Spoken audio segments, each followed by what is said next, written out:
Good morning, my dear student. Today we are going to studying about remaining questions of exercise 13.1, which is based on surface areas and volume of 3D solids. So here we see question number 6. Question number 6 is given that a medicine capsule is in the shape of cylinder with two hemispheres stuck to each of its ends. The length of entire capsule is 14 mm and the diameter of the capsule is 5 mm. Find its surface area. तो इसमें question में दिया हुआ एक medicine capsule है जिसका shape है cylinder का शेप और उसका दोनों साइड में हेमीस्फेयर शेप का अटैच है. The length of entire capsule, ये कैप्सूल का टोटल लेंथ मेरे पास दिया हुआ है 14 mm दिया हुआ मिलीमीटर और डायमीटर दिया हुआ इसका 5 मिलीमीटर. तो ये डायमीटर मेरे पास सिलेंडर का भी हो जाएगा और ये हेमीस्फेयर का भी हो जाएगा, यानी रेडियस कॉमन रेडियस हो जाएगा मेरे पास सिलेंडर बोले चाहे हेमीस्फेयर, दोनों का जो रेडियस हो जाएगा radius equal to 5/2 diameter by 2 that is 5/2 mm.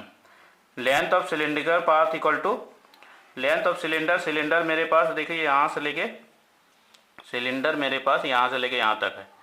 तो जिसमें मेरे पास क्या है, या टोटल लेंथ मेरे पास कैप्सूल का है 14 mm, जिसमें से मेरे पास ये हेमीस्फेरिकल पार्ट जो है दोनों तरफ से वो कट जाएगा, यानी इसका रेडियस यहाँ पर माइनस हो जाएगा 5/2 इधर से 5/2 इधर से, यानी टोटल 2 रेडियस दोनों तरफ से माइनस होगा यानी 2r हो जाएगा, यानी 14 minus 2r that is 14 minus 2 into 5/2. Solve करने पर 9 mm, यानी मेरे पास सिलेंडर का जो लेंथ है जिसको हाइट भी कहते हैं, सिलेंडर का लेंथ ही हाइट होता है, तो वो है मेरे पास 9 mm. अब हमको निकालना है surface area of the capsule. तो surface area of the capsule में मेरे पास सिलेंडर का कर्व सरफेस एरिया है प्लस ये 2 हेमीस्फेरिकल शेप का जो है इसका भी कर्व सरफेस एरिया है, यानी दोनों का CSA को निकाल के ऐड कर देंगे. तो सरफेस एरिया यानी total surface area of the capsule that is equal to 2 into CSA of hemispherical part, ये हेमीस्फेरिकल पार्ट का दोनों का प्लस CSA ऑफ सिलेंडर. तो यहाँ पर हमको हेमीस्फेयर का फॉर्मूला मालूम है 2πr² होता है, तो that is equal to 2 into 2πr² plus CSA of cylinder that is 2πrh. इसमें से दोनों में से हम 2πr को कॉमन ले सकते हैं, तो इसमें से बच गया 2r प्लस इसमें हो गया h that is equal to 2πr bracketed under 2r plus h.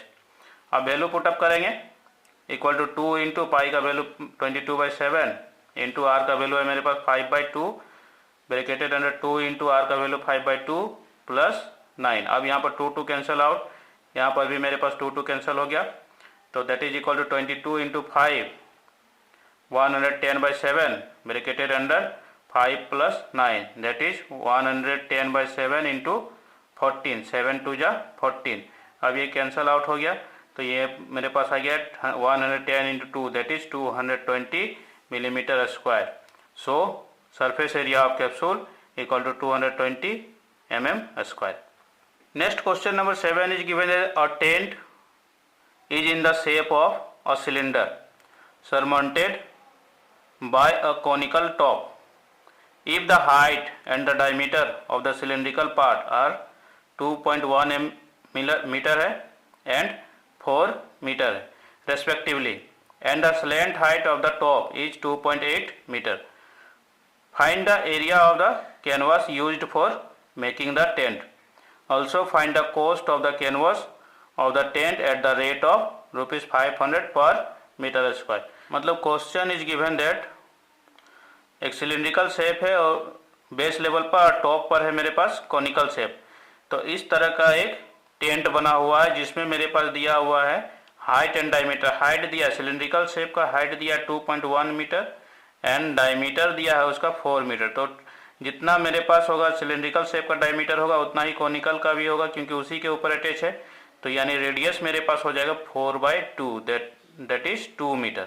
तो यहाँ पर हम लिख सकते हैं height of cylinder that is equal to 2.1 metre, radius equal to 4/2 that is 2 metre. अब इससे हम सेलेंट हाइट मेरे पास दिया हुआ है 2.8 मीटर, तो जिसको L हो गया मेरे पास slant height of cone that is L equal to 2.8 metre. अब यहाँ पर हमको निकालना है एरिया ऑफ कैनवस यूज्ड. मेरे पास एरिया ऑफ कैनवस कितना जिसका यूज किया जा रहा है, तो वो मेरे पास आ जाएगा कैनवास में। मेरे पास क्या है यहाँ पर, बेस में तो कुछ नहीं है, बेस में तो टेंट नहीं लगा हुआ है मेरे पास। ये इसमें एरिया में क्या आ जाएगा मेरे पास, कैनवास मेरे पास है, इसका CSA ऑफ सिलेंडर हो जाएगा और ये CSA ऑफ कोन, यानी area of canvas used equal to CSA of conical part plus CSA of cylindrical part. अब इसका फॉर्मूला पुटअप कर देंगे, pi R L plus 2 pi R H. दोनों में से हम पाई आर को कॉमन ले लेते हैं, तो कॉमन ले लेंगे तो मेरे पास pi r into l plus 2h। अब पाई का वैल्यू 22/7 इंटू 2 हो गया, आर का वैल्यू मेरे पास 2 है इसलिए यहाँ पर 2 आ गया, एल का वैल्यू मेरे पास 2.8 तो यहाँ पर आ गया 2.8 plus 2 into H that is 2 into 2.1। अब यहाँ पर सॉल्व कर देंगे, यहाँ पर कैंसिल आउट नहीं हो रहा, तो 22 इंटू 2 दैट इज 44/7। अब ब्रैकेटेड अंडर में मेरे पास 2.8 प्लस 2 इंटू 2.1 दैट इज 4.2, दोनों को ऐड कर देंगे तो 7 आ जाएगा, that is equal to 44/7 into 7। 7 cancel out हो गया मेरे पास, तो यहाँ पर आ गया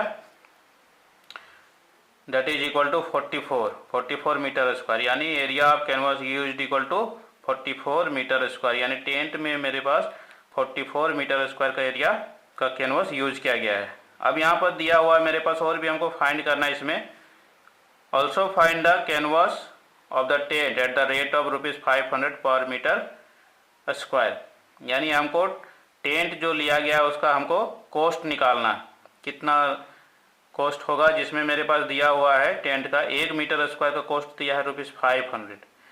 तो यहाँ पर लिखेंगे cost of 1 metre square canvas equal to ₹500, therefore cost of 44 metre square canvas equal to 44 into 500। अब इसको मल्टीप्लाई कर देंगे तो यहाँ पर आ जाएगा मेरे पास ₹22,000। Hence cost of canvas of the tent equal to ₹22,000, यानी मेरे पास एरिया, मेरे पास जो एरिया ऑफ कैनवास हो गया जिसका यूज किया जा रहा है 44 मीटर स्क्वायर है और उसका कॉस्ट है एट ₹500 पर मीटर स्क्वायर के रेट से कॉस्ट हो जाएगा मेरे पास ₹22,000। Question number 8 is given that from A solid cylinder whose height is 2.8 centimeter and diameter 1.4 centimeter, a conical cavity of the same height and same diameter is hollowed out.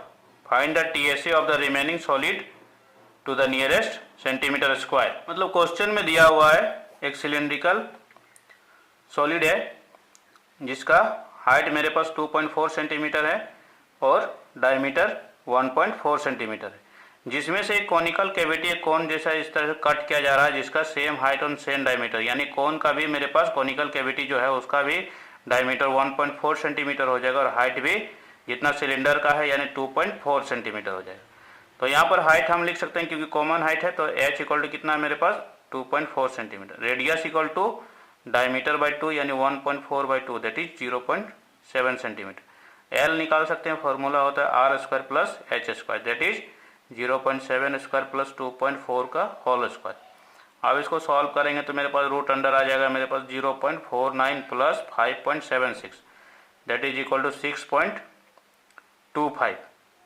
अब इसका root under आ जाएगा मेरे पास 2.5 centimetre, यानी मेरे पास L equal to हो गया 2.5 cm। अब हमको निकालना है इसमें क्या है, find the TSA of the remaining solid to the nearest centimetre square, यानी नियरेस्ट में अप्रोक्सीमेशन वैल्यू में हमको लिखना है। तो यहाँ पर मेरे पास आ जाएगा TSA ऑफ रिमेनिंग सॉलिड, जो मेरे पास बचा हुआ वो क्या आ जाएगा यहाँ पर, ये तो बेस मेरे पास बचा हुआ है यानी एरिया ऑफ सर्कल का हो जाएगा सिलेंड्रिकल बेस जो है, और ये तो है मेरे पास CSA ऑफ सिलेंडर, और ये जो कैविटी कट किया है तो यहाँ पर मेरे पास क्या आ गया CSA ऑफ कॉनिकल पार्ट का जो आ गया उसका भी मेरे पास CSA ऐड हो जाएगा। Therefore we can write it as TSA of remaining solid equal to CSA of cylinder plus CSA of cone plus area of cylindrical base, यानी अब इसका फॉर्मूला लगा देंगे CSA of cylinder that is 2 pi RH, CSA of cone that is pi RL, और area of cylindrical base यानी circular part का area of circular part that is pi R square. अब तीनों में से हम पाई R को कॉमन ले सकते हैं, तो इसमें से मेरे पास बच गया 2h और इसमें से मेरे पास आ गया L, और इसमें से पाई R स्क्वायर में पाई R को कॉमन ले गए तो यहाँ पर R। अब वैल्यू पुटअप करेंगे, पाई का वैल्यू 22/7, आर का वैल्यू 0.7। अब यहाँ पर पॉइंट को यहाँ पर चेंज करेंगे फ्रैक्शनल में, तो यहाँ पर 7/10। अब 2h that means 2 into H का वैल्यू है 2.4, तो 2 इंटू 2.4, एल का वैल्यू है 2.5 और आर इज 0.7। सभी को पुटअप कर दिए। अब यहाँ पर 7 कैंसल आउट हो गया। अब ये 22/10 that is 2.2, 2.4 into 2 4.8 plus 2.5 plus 0.7। अब ये तीनों को हम ऐड कर देंगे यहाँ पर अंदर में, तो मेरे पास आ जाएगा 4.8 plus 2.5 plus 0.7 that is 8। 8.0 means 8। अब यहाँ पर 2.2 into 8 that is 17.6 centimetre square. अब इसको बोला गया कि नियरेस्ट सेंटीमीटर स्क्वायर में लिखना है, तो आफ्टर डेसिमल मेरे पास 6 है, तो यहाँ पर एस्टिमेट करेंगे तो ये हो जाएगा 18 के नियरली होगा। The therefore TSA of solid nearest centimetre square equal to 18 centimetre square. तो इस तरह से हम क्वेश्चन नंबर 8 भी सॉल्व कर सकते हैं। Next question number 9 is given that a wooden article was made by scooping out a hemisphere from each end of solid cylinder as shown in given figure। Figure दिया हुआ, if the height of the cylinder is 10 centimeter and its base is of radius 3.5 cm, find the TSA of the article, यानी total surface area of the article निकालना। इसमें क्या है, एक wooden article है, एक बनाया गया है इस तरह से, जो क्या है जिसमें क्या है हेमी स्फेरिकल पार्ट को दोनों तरफ से निकाल दिया गया है। ठीक है। अब जिसमें मेरे पास दिया क्या है, यहाँ पर रेडियस दिया है मेरे पास 3.5 सेंटीमीटर और इसका सिलेंडर का टोटल हाइट दिया है 10 सेंटीमीटर, यानी रेडियस जितना सिलेंडर का होगा उतना ही रेडियस मेरे पास हेमी स्फेरिकल पार्ट का वो होगा, जिसको हम निकाल दिए, यहाँ से स्कूपिंग कर दिया गया है। तो यहाँ पर कॉमन रेडियस हो जाएगा, radius equal to 3.5 centimetre, height of cylinder that is 10 centimetre. अब हमको निकालना TSA ऑफ आर्टिकल। अब TSA टोटल सरफेस एरिया हमको निकालना, तो टोटल सरफेस एरिया में मेरे पास क्या है, ये सिलेंडर का CSA है प्लस यहाँ पर ये जो हेमिस्फेरिकल पार्ट है इसका भी CSA है बोथ साइड से, तो यानी क्या हो जाएगा TSA of article equal to CSA of cylinder plus 2 into CSA of hemisphere. तो यहाँ पर वैल्यू पुटअप करेंगे, CSA of cylinder that is 2 pi RH और CSA of hemisphere 2 into CSA of hemisphere that is 2 into 2 pi R square. अब देखते हैं दोनों में से कॉमन क्या आ सकता है मेरे पास।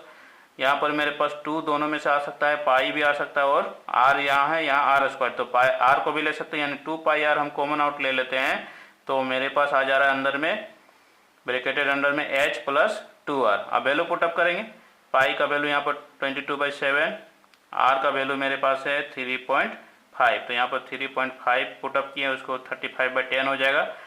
फिर यहाँ पर H का वैल्यू है मेरे पास 10, तो यहाँ पर 10 पुटअप कर दिए हैं, 2R 2 into R that is 2 into 3.5। अब इसको कैलकुलेट करेंगे, यहाँ पर 7 5 जा 35 और ये 2 से कैंसिल आउट किए, 10 को 5 टाइम्स में 5 भी कैंसिल आउट हो गया, यानी 22 into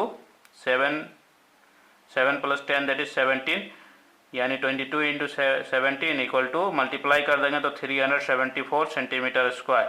therefore TSA of the article equal to 374 centimetre square. तो इस तरह से हम फॉर्मूला का यूज करके surface areas of 3D shapes से रिलेटेड क्वेश्चंस को सॉल्व कर सकते हैं। Thank you.